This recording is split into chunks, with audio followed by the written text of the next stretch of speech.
राज्यातच नव्हे तर देशातील विविध भागात पावसानं आपली दमदार हजेरी लावल्याचं चित्र आपल्याला पाहायला मिळालं।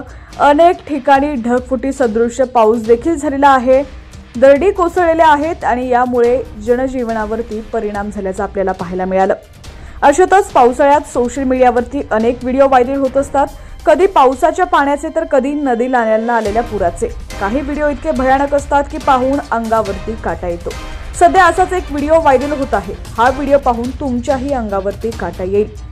नक्की काय घडलंय असं या व्हिडिओमध्ये आपण पाहूयात। त्याआधी तुम्ही जर HPN मराठी न्यूज चॅनल पहिल्यांदाच पाहत असाल आणि अजूनही चॅनलला सबस्क्राइब केलेलं नसेल तर HPN मराठी न्यूज चॅनलला आत्ताच सबस्क्राइब करा, जेणेकरून आमचे अपडेट्स लवकरात लवकर तुमच्यापर्यंत पोहोचतील।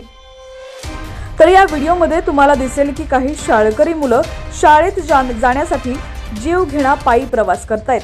ते जीव मुठीत घेऊन शाळेत जातात। व्हिडिओत तुम्हाला दिसेल की नदीला पूर आलेला आहे आणि बंधाऱ्याच्या वरून पाणी जात आहे। हे शाळकरी विद्यार्थी साखळी करून गुडघाभर पाण्यातून रस्ता ओलांडताना दिसत आहेत।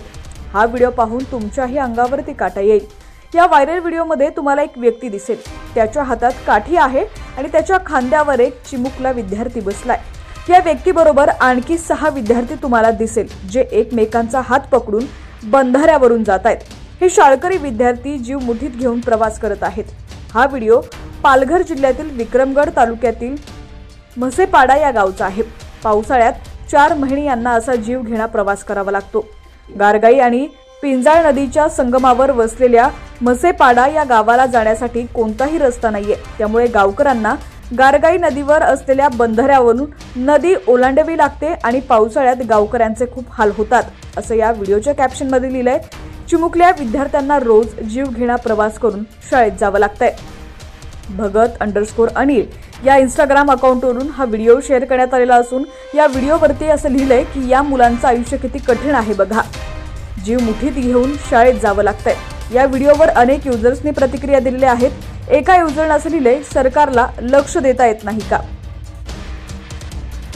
तर आणखी एकाने लिहिलंय, काय करणार, जे आहे ते आहे, आपण काय करू शकतो।